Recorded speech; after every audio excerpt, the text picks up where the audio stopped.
in order to be successful, you have to help other people become successful.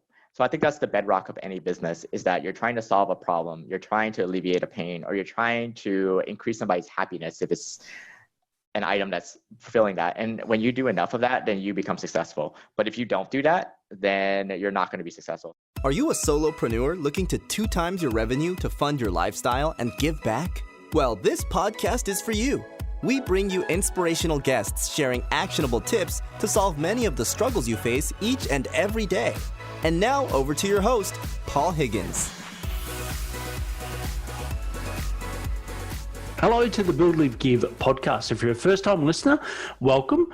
And if you enjoy it, please subscribe. If you're a regular, thanks for your support. Love to get your feedback at paul@buildlivegive.com. It means the world to me when you do. Our guest today is someone who has quite an amazing upbringing. I will not do it justice by explaining it. So what I'm going to do is let you hear it firsthand from him.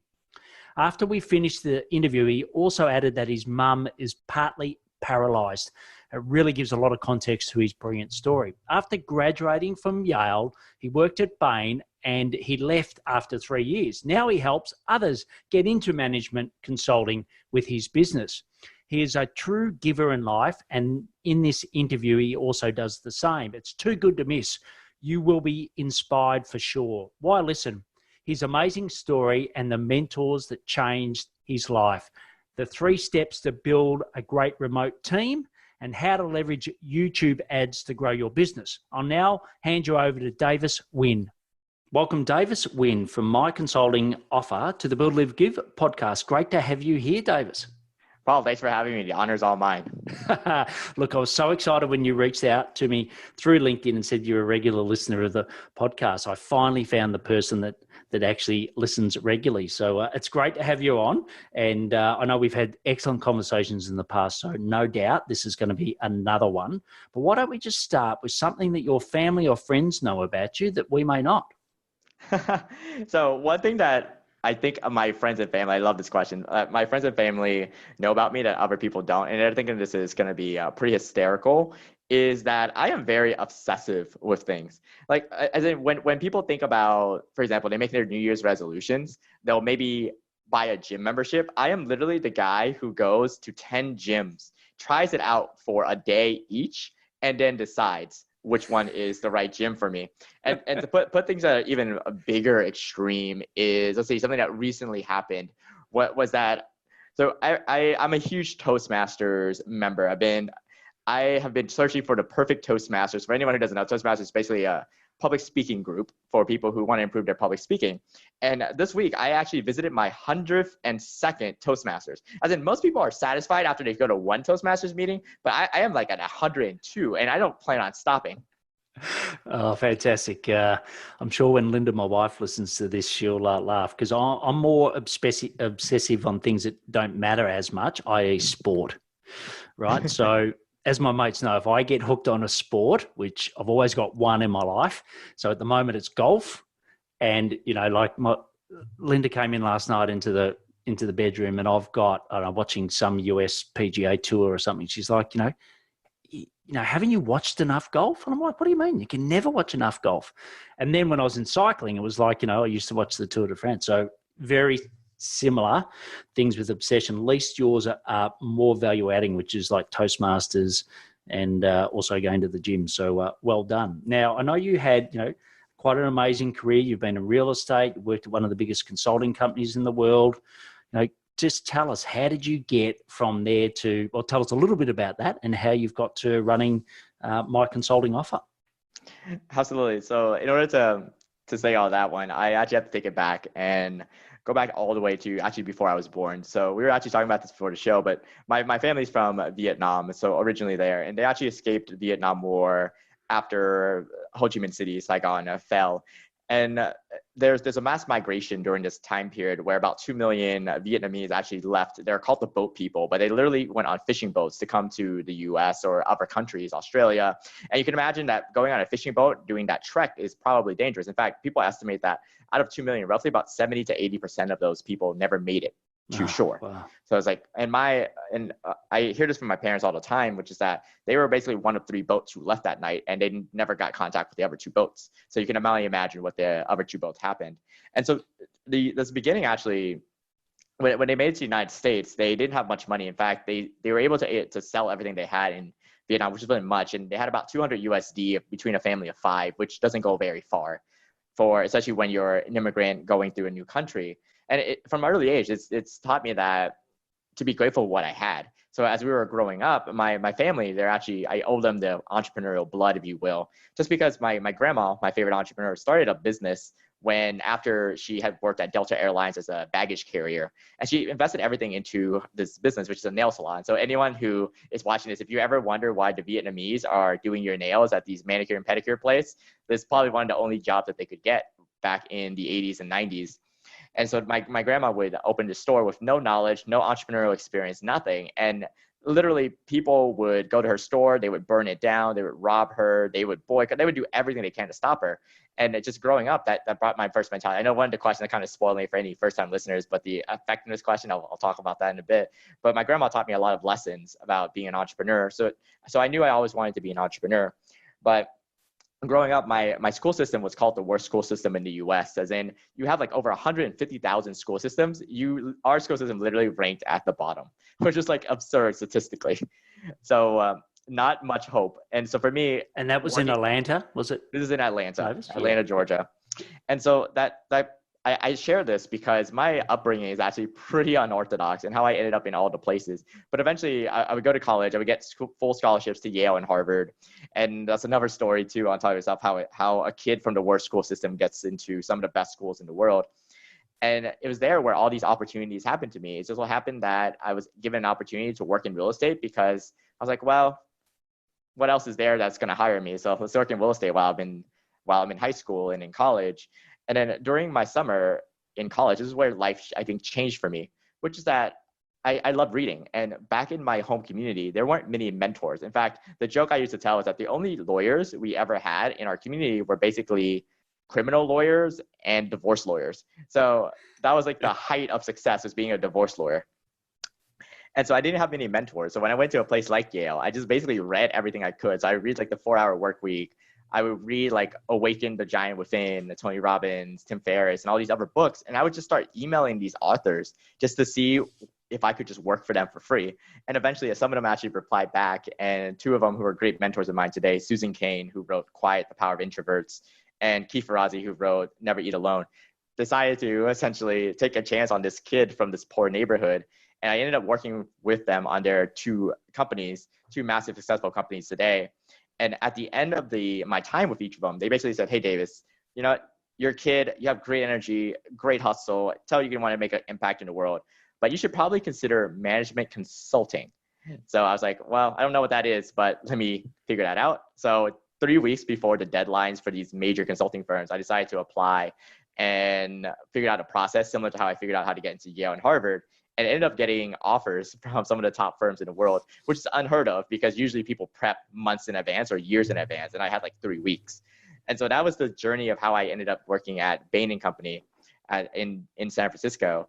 And after Bain, after 2 years helping people, helping businesses, I ended up leaving Bain to join a startup in LA called JumpCut, who had just finished Y Combinator at the time, which is a accelerator for startups, similar accelerator as Airbnb, Dropbox, Reddit. And I was just really profound at what they were able to do. They were trying to change the world of education. So I ended up joining them. And as any startup, the joke is that we basically had money from venture capitalists with no pressure to figure out how to be profitable. But at the time, I took a 40% pay cut from Bain to go work at JumpCut, and I was still paying for a lot of my expenses in California, as well as supporting my family. And we'll get to this too, as well as some of the nonprofits I support. I didn't want to stop doing that after I left Bain and left my 6-figure job to go work at this startup in education. So that's how my consulting offer was actually born. Was I wanted to be able to help my family. In fact, one of my family members had a $20,000 medical bill. We were talking about this before, but the US healthcare system is like completely broken. So yes, that's where a $20,000 medical bill comes out. And so I basically had this pressure. I didn't have enough money in my bank. So I actually had to build my consulting offer to actually be able to pay off this debt. And that's what ended up happening, is how this whole side business started. So hopefully I answered your question about the journey. So very wavy path. It wasn't like I was born and I knew I wanted to start my consulting offer. No, look, that's brilliant. I've got so many questions to ask you about that. So the first thing is, what age did you arrive in America with your parents? So luckily, I was born after they arrived, shortly after. So technically, I'm American. So my joke is I can run for president, which given Yes. the current situation with everything, it sounds like everyone can run for president. So hey, I'll throw my hat in the ring in 20 years. Yeah, correct. Well, I can't believe, I listen to a lot of American politics. I've got a lot of great clients that are in America. And I suppose one thing with Michael Bloomberg pulling out that money's not everything. So, it's going to be very, very interesting. And I'm assuming your mum and dad came, no English, basically started from absolute scratch. Absolutely. No English at all. In fact, we grew up speaking Vietnamese, and they were just basically working minimum wage jobs for a number of years. They're still in the service industry even to this day. But that's pretty much how most immigrants start when you're coming up. They were farmers prior to all this, so not much transferable skills, unfortunately. Yes, and so what are the innate skills, I suppose, or behaviours that you've leveraged off from that experience? Because that is quite an amazing story, and like you said, if they're in the 20% of 2 million people that survive, that in itself is quite amazing. But what are some of the things that you think you took from that childhood experience that still help you today? That's a really good question. I think the biggest lesson that I took away was to be grateful for what I have. I think a lot of people, they think about what they don't have, why their business is not growing fast enough, why aren't they retired already, why don't they have the financial freedom that they want, why don't they have the significant other that they want, why don't they have the life that they want. But for me, I'm just so grateful for everything. Like I mentioned, my family came over as part of the refugee boat people, and it's kind of like you have that 70% chance that they were going to die. Like for example, if my mother had died, obviously I wouldn't have been born. If my father somehow never met my mother, I would not be born. So I'm just eternally grateful for what I had. So growing up, a lot of times when my family was starting their business, it wasn't always successful. In fact, my grandma shares now publicly, but we lost money a lot of times when she was just starting off her business and she didn't know what she was to do. So a lot of times we actually, growing up, we didn't have enough. As in, I remember one of the things was that I never had new shoes. As in, the only time I ever bought new shoes was like towards high school when I started earning my own money. But before that, I never had a new pair of shoes. It was always from thrift stores. And in fact, when the shoes came apart, we actually had a duct tape. I actually carried duct tape in elementary school because my shoes would always come apart. So I would always duct tape them during our breaks or during the restroom break and come back to class. And that was pretty much to the extent of how little we had. But so today when I run a business, I always think back like on the days when things aren't going so well. Like for example, maybe a client asked for a refund, maybe the lead channels aren't coming in, or maybe an event was canceled because of coronavirus that was supposed to be a major event for us branding wise. I always think back to what I do have. I have my health, I have my family, I'm just lucky to be alive. And I think that's like the biggest lesson, is just learning to be grateful for what you do have and not always stressing about what you don't have. Well, it's very topical. I don't know, before we went to air, I was just talking about how I've just cancelled my US trip because of coronavirus, because I'm immune depressed at the moment due to my kidney transplant. So I thank you for that comment because, I'm so lucky with what I've got here. So I will move on from my sad loss and continue with this interview. So you talk about mentors and, you were so lucky. And it sounds like they've really shaped your career. So, what are some of the key things, if you had to pick 3 key things you've learned from your mentors, what would they be? If I think about 3 things, I'll talk about the 3 lessons in aggregate between all my mentors. The first lesson I learned is that in order to be successful, you have to help other people become successful. So I think that's the bedrock of any business, is that you're trying to solve a problem, you're trying to alleviate a pain, or you're trying to increase somebody's happiness if it's an item that's fulfilling that. And when you do enough of that, then you become successful. But if you don't do that, then you're not going to be successful. So I think that's the biggest lesson I took away, is how do you make other people successful? How do you be generous? Yeah, great. Number 2? Number 2 is that it's not over until you decide to quit.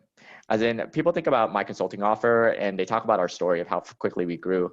But I think what most people don't know is that I started 6 businesses before that didn't quite do so well. And it's each time it was like a very painful realization when I would buy a domain, set up the cart and everything just to shut it down a year or a couple months later. And I think those failures just helped me motivated to continue to go. Is that it only takes you one success to be a success story, but there's so many failures that happened before that. So I think that's the second part of it. Great. And then the third is similar to what my family taught me, which is always to be grateful for what you have. As in, even now, I keep a spreadsheet. I'm pretty nerdy about this. Is that every day? Obsessive? I have, yes, very obsessive with the with the Excel. Is that I keep a log of everything that I'm grateful for. So I basically just have this running log of lessons I've learned, positive things that happened to me. Like, for example, being on your podcast today, just being able to share this time with you, it's actually going to be on that log. And just like every time something happens in my life, I literally just open it from my phone or from my laptop. I just write it down. I said no negative things ever hits that Excel sheet ever. Even if it's like a terrible day and I lost someone close to me, I always find a way to find things that I'm grateful for. That's brilliant. Look, I do a similar thing in Evernote. I've been taking for a lot of years now, just a daily reflection, which has got gratitude plus some other key things. And it's always good. I actually, just over 12 months ago is when I was going through my transplant, et cetera. And it was amazing what I was writing then versus now. So even in 12 months, things have turned around so well. So you talked about, it's not over until you quit, but what were some of the signs that you did have to stop the business? Because I know a lot of people listening at the moment may be in a situation where they think, do I keep being tenacious, or, is it time to pivot and do something different? How did you go about making those decisions? Yeah, so quitting is always and shutting things down is always a tough choice, as in mentally, because you feel so invested in it. It's almost like giving up on a kid, and it feels like the wrong thing to do. But I guess for me, if I think about the businesses that came beforehand, it was just a couple of themes that came up. The first was that, one, I couldn't monetize it. So obviously there's no business. It's more like a hobby, an expensive hobby, if your business is not generating money and it's costing you time and money. So that's like the very first clue. The second clue is that I wasn't serving anyone, as in there was no tangible result. It was more of like, for example, one of the brands I built, not saying you can't be into personal development, many people are, but I think for me, one of my first business was like this blog I tried to monetize and so forth. And it was all about Davis. It's like Davis's ego. Let's talk about things that Davis has learned versus how can I serve other people? So that obviously was not monetizable. And then the third time that I think I've shut down is that when I realized I started a business, but I didn't feel compelled to wake up in the morning to work on it. And I think that's a really telltale sign that it's time, because we're so married into this picture of the grind, the hustle, that you have to work. But I think if you really enjoy what you're doing, and I think this was probably a while back, but I remember one of the episodes I listened to was you had a guest on, Michelle, I believe her name was, where she talked about how to match your career with your purpose. And if you can't wake up in the morning and do that, I think it's just not a sustainable long term. And for me, I think two of the businesses I did start, it didn't match what I wanted to do. It didn't make me feel compelled to wake up in the morning. Yeah, look, I think that's so true. And if you look at me, I spent, let's say 80% of 2019 in hospital, sort of the back end of 18, 19. And, I used to get nurses and doctors telling me to stop working. So I'd be sitting there with, various tubes in my body or whatever, and I'd be sitting there with my laptop. And for me, it was, yes, I was adding value to others, but it was something that I was so passionate about, and it was escapism for me. You don't want to be reminded yourself every day that you're in a hospital, but can I help someone else? Absolutely. So I completely agree. And if you're not in that at the moment, whether it's a career or whether it's in the company that you started, seriously consider flipping, because once you get that, it is just a gift that keeps giving. So we're going to move into the build section now. So when someone comes up and says, hey, Davis, what does my consulting offer do? How do you describe that? We're a company that helps people become management consultants. In particular, we work with college students and recent graduates to help them land jobs at some of the most prestigious consulting firms like McKinsey, Bain, Boston Consulting Group, Accenture, Deloitte. And we help them start that six-figure career for them. Great. And what do you know about that many others don't? What I know about it is that one of the things is that there's a lot of misinformation out there. And I think that's one of the reasons why I wanted to start the company, was that the people that we've been able to help, as in, for example, we've helped musicians, we've helped wedding photographers, we helped therapists, like so many different people from various backgrounds become consultants. But I think one of the fields in it is that when you search online for Google, people will tell you can't do this, you can't do that, and you get discouraged. But we're almost like the opposite, which is that I want to give hope to people who believe they can do it, even if they come from an unorthodox background. Then we were helping with someone last year who had basically a 3-year gap in her resume just because she was recovering from surgery, had a lot of illnesses, and then she got interviewed and eventually offers from the top firms in the world. And it was just like, and she told me, it's like, yeah, before I found you, I was just Googling answers, and it seems like people were telling me, yeah, there's no way I can do it. And it's kind of like, I guess for me, it's going back to the boat example of my parents, is just believing that it's possible to create a better life for yourself.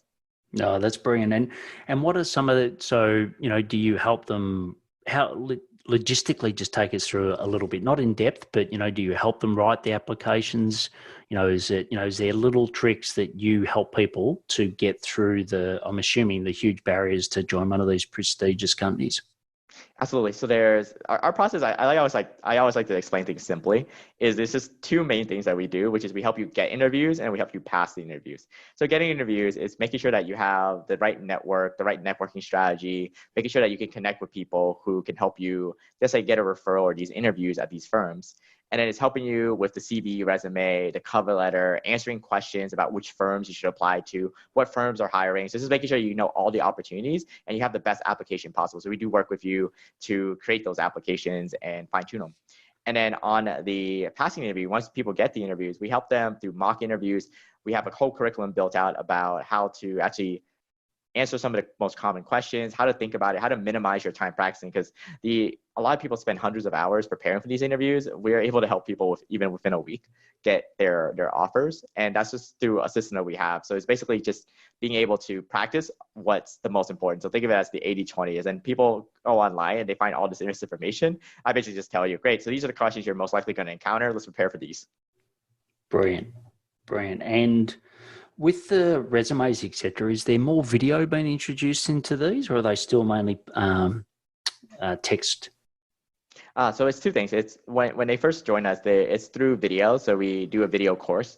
But the second thing that actually people love is that you actually get to work with a former recruiter at these firms. So it's kind of like trying to, let's say, get a job or let's say you're trying to get an MBA at Harvard Business School. It's kind of like working with the former head of Harvard Business School admissions. And that's pretty much what we do, is that with getting the interview, we pair you up with a former recruiter at some of these big firms, the McKinseys, the Bains, the Boston Consulting Groups, to work with you on your application. And then when it comes time to pass the interview, we help you by pairing you up with, let's say, former managers, principals, and so forth at these firms who did the interviews and extended the offers themselves. So you can actually get exposure to what it's like to have a mock case. So it's kind of like people come in, and one of my favorite videos, like we have a testimonial page for like probably about 80 or 90 at this point videos of people who, my favorite line is always, wow, Davis, the interviews weren't as hard as what I was preparing for. And that's pretty much what we want to do, is be able to transform, not just being able to help you get the job, but also transform how you think and make you think more strategically and think more like a consultant. Yeah, and look, when I was at Coca-Cola, we had a lot of consultants from some of the brands that you mentioned in. And actually, when I left Coke, I did some consulting work for Bain here in in Sydney, Australia. But, often they get a really bad rap. They sort of get you in, they work ridiculous hours and they burn you out. What's your perspective on where they are in that, I suppose, the cultural component of working for a management consulting company? Yeah, so I would say that consulting is not for everyone. If you're not willing to put up the hours, if you're not willing to put in the time and the effort, it is a really big trade-off, which is that they do burn you and they work you really heavy hours. And then the myth of like the 60, 70-hour work week is real. And there are times when you're leaving family, you're traveling and so forth. But a trade-off of what you get is this immense business knowledge, this incredible network of business individuals, and this exposure to different types of businesses. So a lot of people do leave after about 3 years, including myself. And part of it is you get to learn from a fire hose, or as we like to say, it's almost like a Navy SEAL training for your business. And it's just being able to train that business mind. As you think about, like, for example, Sheryl Sandberg, CEO of Facebook, you think of Sundar Pichai, who's the CEO of Google, and you think about all these other people who've come through the ranks of consulting. They're running some of the biggest companies or have started some of the biggest companies to date. And it speaks to the fact of the training that you get, but it is hard. It's not like something you get in and think this is going to be an easy job. Yeah, well, look, I think that's a great explanation. And what about for you? We talk a little bit about your business. What's some of the best ways that you've been able to drive clients to your business? Yeah, so the best way, and this is no surprise, of course, is referrals work the best. So whenever we get referrals, then those are definitely my favorite types of business to do.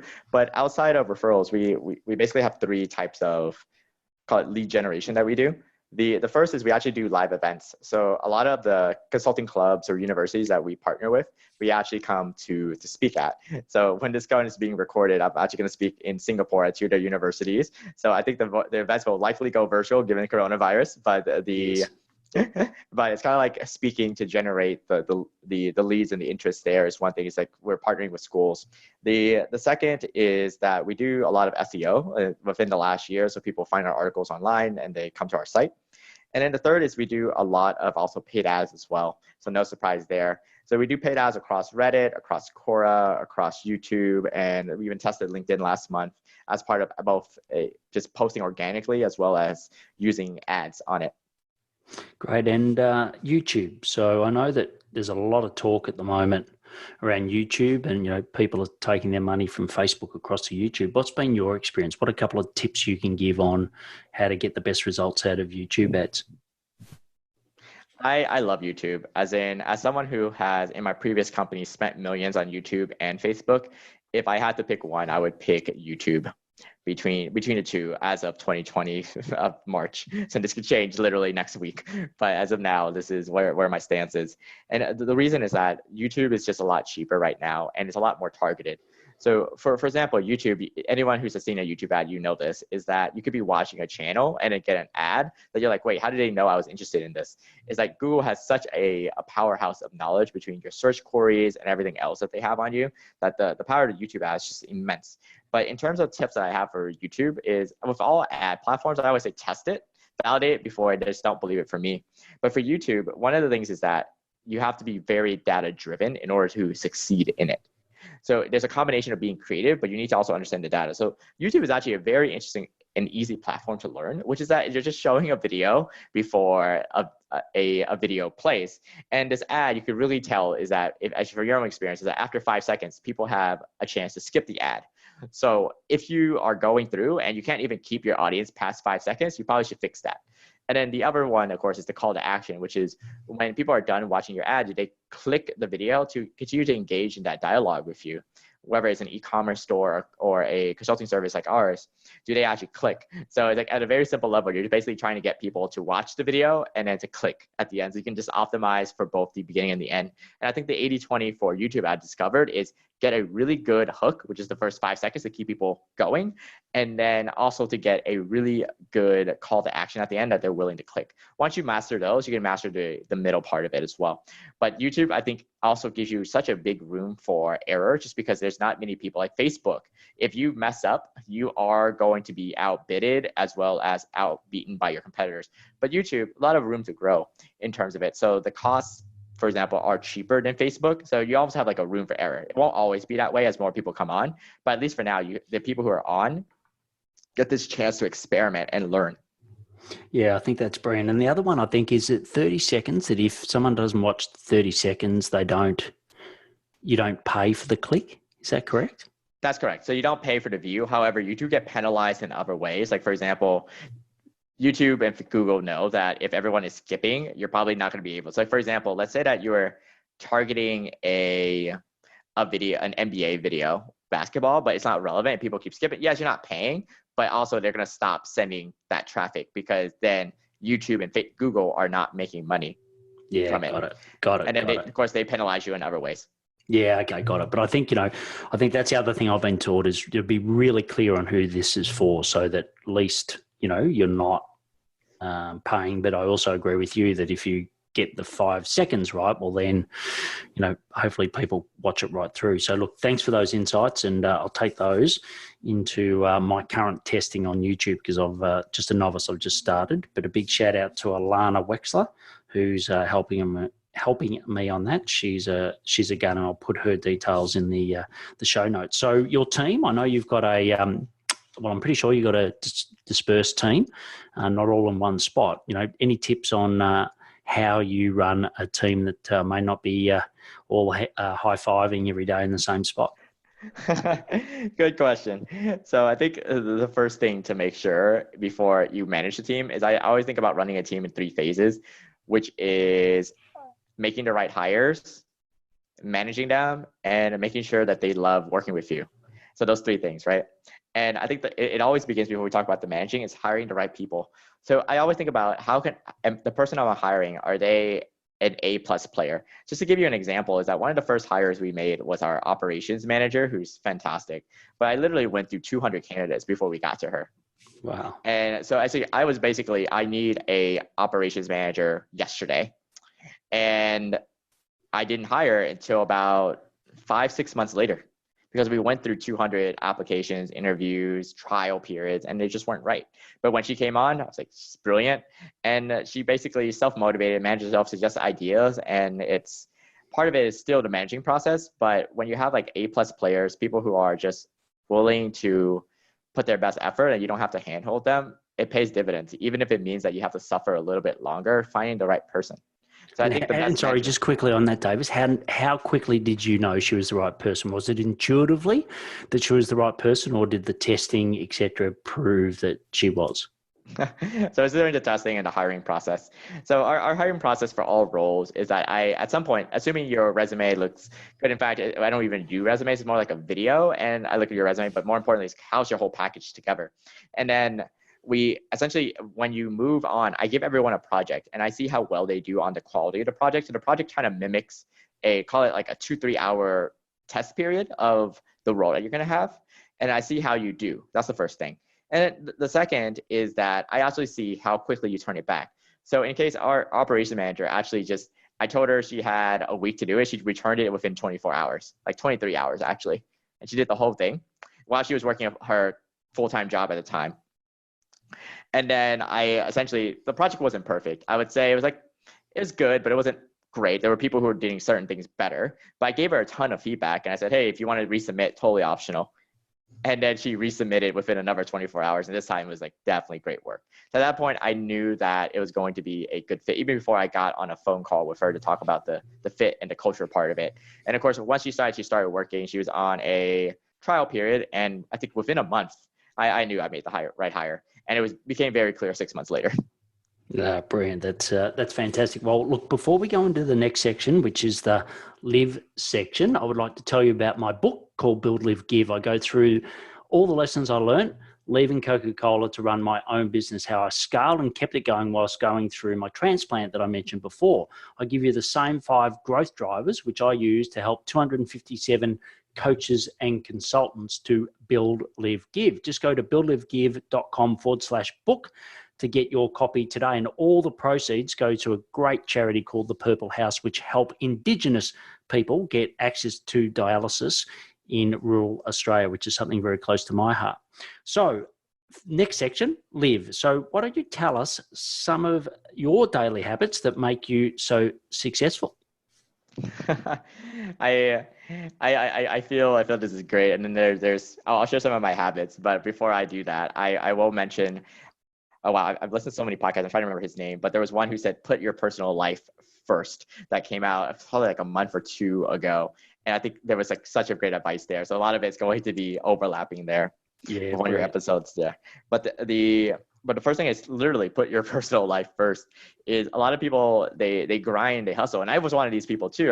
When I was doing my consulting offer as a side hustle, Monday through Friday was just working at my company. And then Saturday, Sunday was working on the side hustle. So I definitely didn't have time for that. And you could tell in the pictures, I gained a lot of weight during that time. And I think what makes me productive nowadays is a couple of habits, which is one, going to the gym regularly. And just, I know and very predictable that I am going to the gym, getting my workout in. I don't I'll have my music playing on Spotify, but I don't look at emails. I don't look at Facebook. I don't look at anything. It's just my gym time. It's almost like solace time where it's away from the business. So that's the first thing I would say is stay healthy. Like eat healthy for me as well has been a really good game changer. Eating healthy as well as just working out.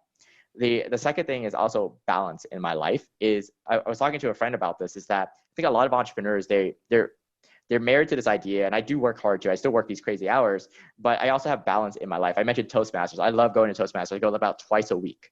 And Toastmasters is kind of like something I do outside of work that doesn't impact my work. So I think a lot of people, they are married to their work and their self-worth, their self-identification, their confidence, their happiness, their fulfillment comes from it. So imagine if, for example, something happened in your work, you lost a key account or you lost a key employee, or you basically didn't make the target you wanted for this quarter, then all your self-worth, your confidence goes down the drain and you're in this bubble. And I was too.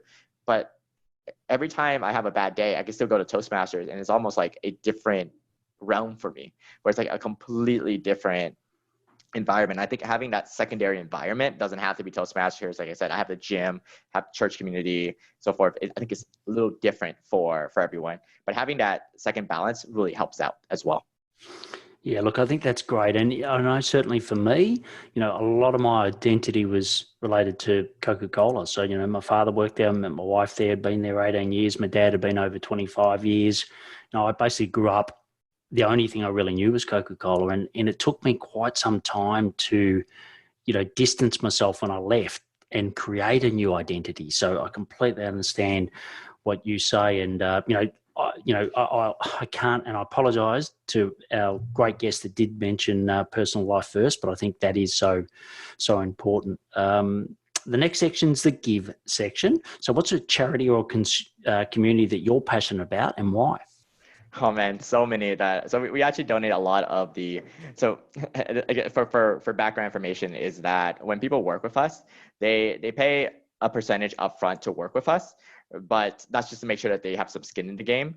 But the rest of it, they actually don't pay us until they actually get a job offer. So it's kind of like tying our success with the success of our clients. But what happens is that afterwards, a percentage of that, when they get an offer, we actually donate it to a number of nonprofits, charity groups, and there's just so many to name, but I'll name two that are very close to my heart. And it's just two that I've been involved in very heavily. The first is Pencils of Promise. And Pencils of Promise, what they do is they build schools in developing countries that currently do not have schools. So in between my time of graduating from college and working at Bain, I actually got to work and volunteer at Pencils of Promise and ended up being on their leadership board during my time at Bain. And they just built schools. In fact, like over 5 years, they built over 200 schools. And it's just part of it is the reason why I care about this education is that, like I said at the beginning of the talk here, is that my family came here on a boat, as in I didn't control that. They decided to risk their lives so I could go to the US. Given that my education system was still the worst in the US, I'm pretty sure that the worst in the US is still better off than many others around the world where there might not even be a school. So I was just so fortunate to have that. So I wanted to be able to give back to education, because I'm not saying that nature, water is not important. Those are important too. But for me, it's kind of like education gave me an opportunity to be who I am today. So even if I can't impact people's lives as adults, I want to be able to give them a fair chance as when they're growing up, because my parents gave me that opportunity. So that's why supporting educational nonprofits and those that enable opportunities is close to me. So that's the first one. And the second one, also education related, is called QuestBridge. So QuestBridge is based in the US, and what they do is they provide high potential students with an opportunity to go to some of the top universities like Yale, like Caltech, like Princeton, MIT, and so forth. And you don't have to worry about the price tag that comes with it, which is about $250,000, which of course my family definitely did not have. And so I was a recipient of the QuestBridge scholarship. And as a result, I want to give back as much as I can to that organization, both in time, financial resources, mentorship, things like that. Just because, again, education is really important to me. Is I can't help you later on in life with every single problem that you might encounter. But if I can give you a fair opportunity when you're starting off, when you're young and you're mobile, I want to be able to impact that. Look, that's brilliant. Now, I'm going to ask you a question a little bit out of left field, but have you got 3 siblings? Did you say 5 in total in the family? So that's 5 family members or I think you meant when we came to the US. So my family came over. It was at the time, it was my two grandparents, my grandma, my grandpa, and my two uncles, and then my mom. So that was the five on that fleet. Right, great. And do you have any other siblings? Yeah, so I have siblings. The closest one to me is my little brother who's in college right now. He's studying at Georgia Tech as an engineer. So he completely knows that he does not want to be an entrepreneur. And I totally respect that. He wants to be an engineer and help build waterways and roads. And hopefully he'll be able to give through that as well. So many ways to actually physically build something versus what I'm doing. Okay, excellent. I suppose where I was going with that question is just, given the brilliant upbringing you were given by your mum and how hard you've had to fight, has that carried through the other siblings in their ability to, help other people? I think less so just because I was the oldest. So I think, for example, my little brother, using him as an example, is he grew up a little nicer. And we finally figured out, we weren't rich or anything. We were still lower class, but at least we had figured out how to make sustainable or keep the bills on, keep the electricity on, and so forth. So I think the fire in him is definitely less, but it's in a different way where he doesn't have to worry about the things that I have to worry about. As in, I think part of where I had the grind and the hustle and the work ethic was because I had to figure these things out, because I had to make money, because I had to figure out how to provide for my family, which is a different fire than what I would want for him. It's just weird. It's like this complex where I think about, even when I have my kids, I want them obviously to be raised in a way where they'd never have to want, but I also, or never have to need, but the other time is I also want to build this fire in them to not be complacent. So that's something I'm wrestling with. So the short answer is that at least in my family, the fire is definitely not there. Okay, that's cool. And look, they always talk about the best time to buy wine is the year after, where they've had water shortages because the vine's got to work that little bit harder. And so if you're listening and you're a wine buff, just let Davis and I know if my assumption anyway is correct. So the last section is the action section. So I'm going to ask you some questions and get some rapid fire responses. So the first one is, what are your top 3 personal effectiveness tips? First 2 things is, 1, figure out what you don't need to do, cut that out away from your life. So basically figuring out what are the most important things you need to do. Second thing is go to the gym, like really go to the gym. Even if you're just walking around, it's just, you need space, you need that. And third, sleep, as in take it from someone who slept very little when I was working at Bain, as well as when I was working at the startup doing the side hustle, is I find that some of my poorest decisions I've ever made as a business leader or even as personally was when I was sleep deprived. The best decisions I always make is when I've had a restful night or even if I'm napping. Yeah, look, great advice. The next one is, what's a piece of tech that you could not live without, in particular with running your business? Good question. I like this. So there's so many, but I'll pick. And people have already given Asana, they've given Slack, they've given all that. So I'll give one. At least I haven't heard anyone recommend this on the podcast on show yet. Is Superhuman. Superhuman. So just tell us a little bit more about that. Yeah, so Superhuman is, think of it as Gmail on steroids, which is that it's almost like a gamified version of how you do email. So you're able to do email a lot faster. So just to give you a little context here is that at the scale that we're doing, I used to spend about 3 to 4 hours on email every single day. And these are emails I actually need responding to, not like, oh, this is a blog article. Those I just archive. But the actual need a response for me in some way. And Superhuman, since then, I spent about maybe from the same volume. If anything, my volume has increased since switching over. I spend maybe 2 hours. There's still a lot on email, but it's essentially a platform that gamifies how you do email. So it's a lot faster and a lot more intuitive. And it does call it a subscription model, but once I was introduced to Superhuman, I was convinced, not going back to Gmail. Excellent. Well, I'll check that out because I love technology that saves time, and I definitely haven't heard about that one other than through you. So you're the first to mention it on our show. So the last section in here, or the last question in this section, is, what is your best source for new ideas to improve you and your business? This is going to sound cheesy, but I love listening to podcasts. As in, especially for people who are doing things that I am not doing, because they always come up with brilliant ideas about ways that they can construct their world. And I think, can we do something like that as well? Like, for example, I'll about 2 years ago, I was listening to a podcast, and the guest on it was a professional speaker named Darren LaCroix. He was being interviewed, I believe, I can't remember which podcast particularly, but I think he was being interviewed by another professional speaker. At the time, I wanted to be a professional speaker. And he mentioned something that he's like, every time he gets a new client that he's coaching on public speaking, he sends them a personalized video, like it's just a basic YouTube video, record himself and he'll say something like, "Hi, Paul, welcome to our community. It's great to have you. I look forward to getting started." And I was like, "Oh, that's so nice. That's brilliant." And I parked it. And then when we started our business, I did the same thing, which is that when everyone enrolls into our program, even as a CEO now, even though I don't have interactions with their day-to-day, I still send them a personalized video saying, "Hey, welcome to the program." In fact, I'm calling from Taiwan, Taipei today, and we had a client enroll today who's originally from Taiwan, studied at the university that's about 2 stops away from where I am right now on the public transportation. And so I basically just gave her a view of the money in my wallet, as well as my Metro card, saying, "Hey, guess where I am?" And so it's kind of like personalizing it. So that's how I take kind of get ideas, is I think about what other people are really pushing the boundaries, and then just listening to podcasts really gives me great ideas. Yeah, that's great. And look, we've got a partner or a product that I love is called Dubb, so dubb.com, and that just makes it so easy to send those little videos. So you can just, in your Gmail, in your LinkedIn, just hit a little, it's like a Chrome extension, you hit it and you can just pick from any of your videos, or you can go direct to. So I think, and that's why I was sort of asking the question earlier about recruitment is, I think it needs to get rid of the boring old resumes and turn all video, because, we've got the bandwidth. Why not do it? So the last question is the big question, right? I always save it to the end, but what impact do you want to leave on this world? I have this number in my head, which is that how can I make the lives of 100 million people better in my lifetime? And I think it's going to be coming from education. It could change, I can do water and so forth. But for now, it's like, how do I educate 100 million people and to improve the quality of their life through any of the businesses I run and I donate, or just even directly mentoring people one-to-one.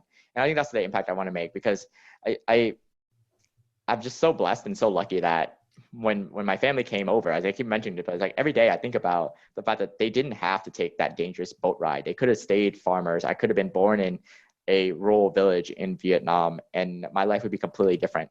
And so I want to be able to give people an opportunity to create a better life for themselves.